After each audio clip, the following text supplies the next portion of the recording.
জুবিনদাবিহীন ৰঙালী বিহুক বৰ্জন কৰোৱা হওক। ৰাজ্যত এতিয়া নিৰ্বাচনী বঁটা চলি আছে আৰু এটা বিষয় চলি আছে যে জুবিন গাৰ্গ বিহীন ৰঙালী বিহুক আমি বৰ্জন কৰোৱা হওক। সঁচাকৈয়ে জুবিন গাৰ্গ বিহীন ৰঙালী বিহু উদযাপন কৰাটো বা বৰ্জন কৰাটো কিমান যুক্তিসংগত? আজিৰ এই ভিডিঅ'ত পদূলিমুখত থকা অসমীয়াৰ জাতীয় উৎসৱ ৰঙালী বিহু আৰু জুবিন গাৰ্গ প্ৰসংগত কিছু চৰ্চা হোৱা বিষয় আলোচনা কৰিম। লাষ্ট পাছো নিজকে আজি জুবিন দা দেশৰ মানুহ বুলি ক'বলৈ জুবিন অবিহনে উকা উকা সেইকাৰণে আমাৰ মন বৰ ভাগি গৈছে, কিন্তু উপায় নাই, বিহুটো পাতিবই লাগিব। নমস্কাৰ প্ৰিয় দৰ্শক, চাই আছে ডিবি নিউজ। ৰাজ্যত নিৰ্বাচনী বঁটা শেষ হোৱা নাই, এতিয়াও উজনি নামনি প্ৰতিটো সমষ্টিতেই কোনজন জনপ্ৰতিনিধিয়ে জয়লাভ কৰিব বা কাৰ কিমান ভোট এই বিষয়ে খুবেই সৰব চৰ্চা হৈ আছে। তাৰ সমান্তৰালভাৱে প্ৰতিখন ৰাজ্যৰ ৰঙালী বিহু উদযাপন সমিতিসমূহে তেওঁলোকৰ শিল্পীক আদৰাৰ বাবে বা সেই অঞ্চলৰ বিহুক উদযাপন কৰাৰ বাবে নিতৌ পৰিকল্পনা কৰিছে। আৰু ইয়াৰ মাজতে সামাজিক মাধ্যমত চৰ্চিত হৈছে এটা বিষয় যে জুবিন গাৰ্গ বিহীন এইবাৰ ৰঙালী বিহুক বৰ্জন কৰা। হেঁপাহৰ ৰঙালী বিহু সন্মুখত, কিন্তু জুবিন গাৰ্গ বিহীন ৰঙালী বিহু যে এইবাৰ ক'ৰবাত উকা। জুবিনদাৰ সেই ৰঙালী বিহুৰ সময়ত মায়া সনা গানসমূহ এইবাৰ দৰ্শকে শুনিবলৈ নাপাব, কাৰণ জুবিন গাৰ্গ আমাৰ মাজৰ পৰা নাই। এইবাৰ যিসকলে ৰঙালী বিহুত প্ৰশাসনৰ ফালৰ পৰা তেওঁলোকে কৰ্তব্য পালন কৰে, তেওঁলোকেও চাগে এইবাৰ বহুত বেছি অনুভৱ কৰিব, বহুত বেছি মিছ কৰিব জুবিন গাৰ্গৰ সংগীতানুষ্ঠানসমূহত, কিয়নো প্ৰশাসনৰ বাবেও এক প্ৰকাৰ চেলেঞ্জ হৈ পৰে যেতিয়া সন্ধিয়া জুবিন গাৰ্গ নাইট অনুষ্ঠানত জুবিন গাৰ্গে সংগীতানুষ্ঠান পৰিৱেশন কৰে।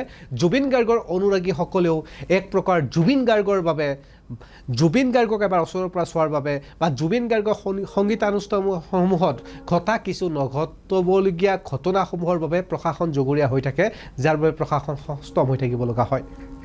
আমি বহুত এনেকুৱা উদাহৰণ দেখোঁ, যেতিয়া জীৱিত অৱস্থাত জুবিন গাৰ্গে সংগীতানুষ্ঠান কৰিছিল তেতিয়া একাংশ উদণ্ড দৰ্শকে প্ৰশাসনৰ লাঠিৰ কোব খাব লগা, আনকি পৰিৱেশ বিনষ্ট কৰি পেলোৱা এনেকুৱা ধৰণৰ উদাহৰণ বহুত আছে, যাৰ বাবে অসমৰ কিং, অসমৰ হিয়াৰামঠু, অসমৰ প্ৰাণ, অসমীয়াৰ সকলোৰে হৃদয়ত থকা জুবিন গাৰ্গবিহীন এই ৰঙালী বিহুত বহুতৰে ৰং লগা নাই। আনকি সেমেকা হৈ উঠিছে এইবাৰ বহাগ বিহু। বহু ৰঙালী বিহু উদযাপন সমিতিয়ে তেওঁলোকৰ অনুষ্ঠানসমূহ বাতিল কৰিছে, জুবিন গাৰ্গক শ্ৰদ্ধাঞ্জলি জনাই বা বিহু পতা নাই। কিন্তু এই সময়তেই অসমৰ যিসকল শিল্পী আছে, এই শিল্পীসকলেও এতিয়া বিপদত পৰিছে। বহু ৰঙালী বিহু উদযাপন সমিতিয়ে তেওঁলোকৰ অনুষ্ঠান কৰা নাই, যাৰ ফলস্বৰূপে অসমৰ থলুৱা স্থানীয় শিল্পীসকলে তাত মঞ্চ পোৱা নাই। অসমৰ প্ৰায় সংখ্যক শিল্পীয়ে যিসকলে প্ৰফেশ্যনেলি বা যিসকলৰ বৃত্তিগত এটাই তেওঁলোকৰ বৃত্তি, যিসকলে গান গায়, যিসকলে কণ্ঠশিল্পীয়ে অকল ৰঙালী বিহুৰ সময়ত অৰ্থাৎ এটা মাহত তেওঁলোকে গান গাই উপাৰ্জন কৰা টকাৰে তেওঁলোকৰ পৰিয়াল আৰু তেওঁলোক নিজেও গোটেই বছৰ জুৰি চলে, তেওঁলোকৰ বাবে এতিয়া অতিকৈ দুখৰ সময় হৈ পৰিছে। কিয়নো এতিয়াও ৰঙালী বিহু উদযাপন সমিতিসমূহলৈকে সামাজিক মাধ্যমত বিভিন্নজনে বিভিন্ন ধৰণৰ প্ৰশ্ন কৰিছে।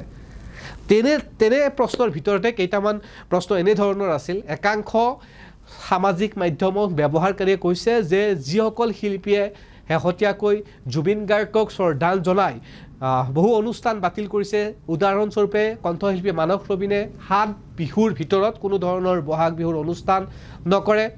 কণ্ঠশিল্পী কৃষ্ণমণি চুতীয়াই এইবাৰৰ যিসমূহ ৰঙালী বিহু সমিতিয়ে তেখেতক মাতিব, তেখেতে নিজৰ মাননি নলয়, বাদ্যযন্ত্ৰ শিল্পীসকলৰ মাননি আৰু অহা যোৱাৰ বাবদ হোৱা খৰচখিনি তেখেতে ল'ব। ঠিক তেনেধৰণে কেইবাগৰাকীও শিল্পীয়ে এই 7 বিহুৰ মাজত তেওঁলোকে জুবিন গাৰ্গক শ্ৰদ্ধাঞ্জলি জনাই বিহু অনুষ্ঠান কৰাৰ পৰা বিৰত আছে। আৰু এনে শিল্পীও আছে যিসকলে বৰ্তমান সময়ত জুবিন গাৰ্গক শ্ৰদ্ধাঞ্জলি জনাই জুবিন গাৰ্গৰ গানেৰে অনুষ্ঠানসমূহ কৰিব, এই বিষয়টো তেওঁলোকে অৱগত কৰিছে। মুঠৰ ওপৰত এতিয়া শিল্পীৰ মাজতো মত ভিন্ন ধৰণৰ। ঠিক তেনেধৰণে সামাজিক মাধ্যম ব্যৱহাৰ কৰা একাংশ লোকৰ মনতো বিভিন্ন ধৰণৰ মতামত। একাংশৰ মতে বিহু হ'বই নালাগে, জুবিন গাৰ্গৰ মৃত্যুৰ এবছৰ পৰ্যন্ত কোনো ধৰণৰ ৰঙালী বিহু উদযাপন কৰিব নালাগে। কিন্তু এই ভিডিঅ'ত আমি বিশ্লেষণ কৰি আছোঁ যে ৰঙালী বিহু জুবিন গাৰ্গ অবিহনে আমি বৰ্জন কৰা উচিত নে অনুচিত।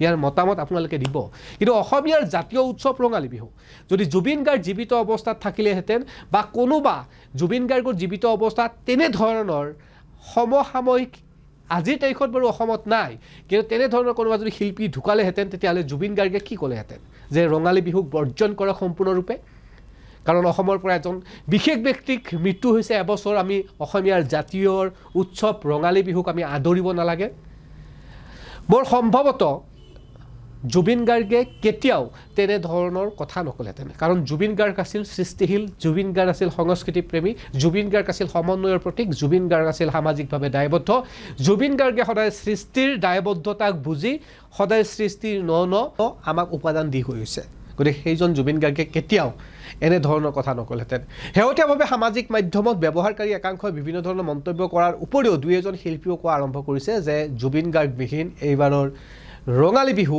সঁচাকৈ উৰুঙা এইবাৰ বিহু যেন লগা নাই আৰু আপোনালোকে জানে মই কিয় কৈছোঁ যোৱা 2025 চনত আমি আমাৰ হিয়াৰ আমঠু অসমৰ ঈশ্বৰ পুত্ৰ জুবিন গাৰ্গক হেৰুৱালোঁ লাগিব সেইকাৰণে চকুৰ পানীৰে আমি বিহু পাতিম বুলি ভাবিছোঁ জুবিন অবিহনে চকুৰ পানীৰে বিহু পাতিম বুলি ভাবিছোঁ আজিৰ এই ভিডিঅ'ত আপোনালোকৰ সৈতে আলোচনা কৰিলোঁ যে জুবিন গাৰ্গবিহীন এই ৰঙালী বিহুক বৰ্জন কৰাটো উচিত হয় নে নহয় আপোনালোকে আপোনালোকৰ মতামতসমূহ কমেণ্ট ছেকশ্যনত জনাব মই জানিবলৈ চেষ্টা কৰিম আপোনাৰ মতামতটো কেনে আৰু সেই মতামত আমি জনাবলৈও চেষ্টা কৰিম পৰৱৰ্তী ভিডিঅ'ত ধন্যবাদ